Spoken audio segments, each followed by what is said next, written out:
Hello, j'espère que vous allez bien. Miss Intello Bénin 2020, 5e édition. Pour cette édition, nous avons prévu pour vous une belle touche, la Ligue des champions de la parole. Et pour ça, c'est un débat contradictoire entre les candidates. Elles vont débattre autour d'une thématique, elles vont prendre la parole à tour de rôle. Pour cette thématique, nous avons prévu pour vous, évidemment, deux candidates. Miss, candidate numéro 5. Numéro 5 et la candidate numéro 4. 4. 5 et 4, nous aurons la possibilité de bien découvrir autour de la thématique les réseaux sociaux, afficher sa vie privée, relations amoureuses. Pour ou contre? Pour. Pour. Et vous? Mais avant de débattre, quelle est votre couleur préférée? Ma couleur préférée, c'est la couleur blanche. La couleur blanche. Saint, oui. Et vous? Le blanc noir. Le blanc noir. Votre couleur préférée. Merci beaucoup. Alors, chers candidates, avant qu'on ne commence, vous allez bien sûr vous présenter. Candidate qui aime la couleur blanche, merci de vous présenter. Je réponds au nom de Fortune Fayon. J'ai une licence en lettres modernes. Je suis la candidate numéro 5 au concours Miss Intello Bénin. Merci. Merci beaucoup. Alors, candidate numéro 4, bien sûr. Présentez-vous. Inessa Félicipa Mehalinde, actrice cinéaste, journaliste reporter des événements culturels. Candidate numéro 4 à la 5e édition de Miss Intello Bénin. Je vous remercie.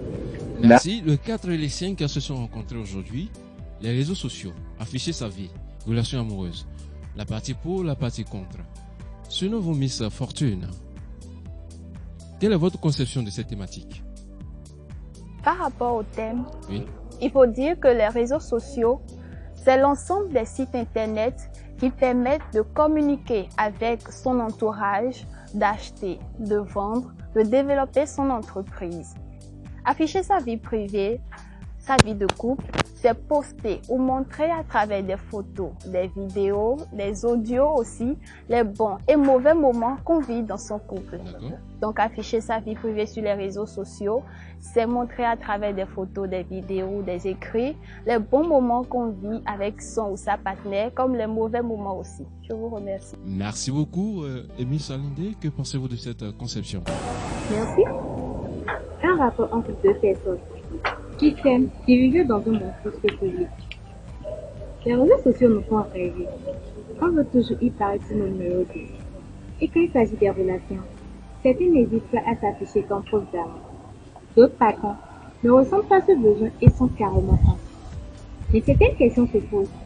Est-ce réellement une fausse d'amour? Participe-t-il à la bonne réputation d'une personne? Je vous remercie. Merci beaucoup, c'est une preuve d'amour. Isdine Chanou, je suis en train de diriger ce débat. Alors, dites-moi, vous avez dit que vous êtes pour afficher sa vie sur les réseaux sociaux. Quels sont les arguments que vous avez? Dites-nous en quelques mots. D'abord, je dirais que nous sommes à l'ère du numérique et que rien ne se fait sans Internet. Afficher sa vie privée sur les réseaux sociaux, c'est une bonne chose. C'est une manière de vivre à notre ère. Et pour afficher sa vie privée sur les réseaux sociaux, il faut choisir un réseau social qui est privé, qui permet d'afficher sa vie. Au second point, je dirais que les réseaux sociaux permettent d'avoir la confiance en soi, l'estime de soi. Et quand on est une personnalité publique, quand on est une star, on n'a pas le choix que d'afficher sa vie privée. Et même si on ne le fait pas, vos fans, ceux qui vous soutiennent, le feront à votre place. Je vous remercie. Merci beaucoup. Alors, Miss Alinde, tu nous diras évidemment le contraire. Que vous n'êtes pas du tout d'accord le fait d'afficher sa vie sur les réseaux sociaux. Et quels sont les arguments qui vous permettent de dire cela? Merci. Merci. Je dirais que les réseaux sociaux appartiennent à la génération du web. L'utilisateur n'est pas seulement consommateur, mais il est aussi acteur. Il crée du contenu, à la différence de l'Internet traditionnel. Ce qui paraît sympa peut vite devenir dangereux et incontrôlable. Afficher sa relation sur les réseaux sociaux, c'est afficher sa vie privée. Selon moi, une relation amoureuse se fait en privé. Marcher avec lui dans le quartier, c'est bon. Le présenter à vos parents, c'est encore mieux. Mais quel est l'intérêt si l'on doit l'afficher sur les réseaux sociaux où on est ami à des gens qu'on connaît à peine? Si ça marche avec lui demain, son nom passe. Dans le cas échéant, nous ne pouvons rien. car l'avenir nous réserve assez de surprises. Je vous remercie. L'avenir nous réserve assez de surprises. Chers téléspectateurs, vous avez la possibilité de laisser votre commentaire. Merci beaucoup. Et sans plus tarder, alors Miss Fortune, voilà les arguments de Miss Alinde. Que pensez-vous de ces arguments? Elle, on peut tout faire sans évidemment afficher cela sur les réseaux sociaux. Miss Alinde a dit afficher sa vie privée sur les réseaux sociaux n'est pas une bonne chose. Comme exemple, elle donne qu'on peut sortir avec son ou sa conjointe dans la rue. Quelle est la différence de sortir avec son ou sa conjointe dans la rue et pas sur les réseaux sociaux? Ceux que vous rencontrez dans la vie actuelle, le monde réel, les connaissez-vous vraiment? C'est comme sur les réseaux sociaux. C'est vrai, c'est un monde virtuel. C'est comme notre monde aussi. Peut-être là-bas, on ne se rencontre pas physiquement, mais ici, dans le monde réel, connaissez-vous? Est-ce que vous me connaissez, moi? Qui je suis au fond? C'est pas parce qu'on se voit réellement que déjà on connaît la personne. Donc, il ne faut pas s'en prendre aux réseaux sociaux. Et quand quelqu'un veut utiliser des photos ou quelque chose que tu postes sur les réseaux sociaux, c'est que tu as fait quelque chose à la personne qui veut te rendre le coup. Mais il faut être quelqu'un, une personne qui respecte sa vie, qui se respecte, un couple qui se respecte, qui communique beaucoup pour poster ses photos. Il ne faut pas juste être des petits amis, comme on le dit. Merci. Voici ce que Miss Fortune nous a dit concernant son argumentation. Que pensez-vous de ces arguments? Sont disponibles par le réseau social dans un monde digitalisé. À la différence de notre monde actuel. D'accord. Si nous avons des difficultés de vivre dans ce monde, qu'en est-il des réseaux sociaux qui, avec des preuves que nous-mêmes nous avons plaquées, les gens nous nuisent déjà sans preuve. Et alors, nous-mêmes nous plaquons des preuves. Alors qu'en est-il? Je dirais une enquête publiée dans Personality and Social and Psychology Bulletin en 2014 révélait que ceux qui doutent le plus de leurs relations amoureuses sont ceux qui le publient le plus sur les réseaux sociaux. Dans le but de prouver à son partenaire qu'on l'aime, mais je ne pense pas. D'abord, existe-t-il une relation sérieuse de nos jours si ce n'est pas pour leurrer? Qu'est-ce que vous ne pouvez pas dire à votre partenaire à deux? Qu'est-ce que vous ne pouvez pas vous montrer à deux? On dit qu'on en relation ou en amour. Ce sont les actes et non les paroles. Ce sont les actes et non les paroles. Chers téléspectateurs, laissez votre commentaire. Vous avez la possibilité de voter soit la candidate numéro 5 et la candidate numéro 4.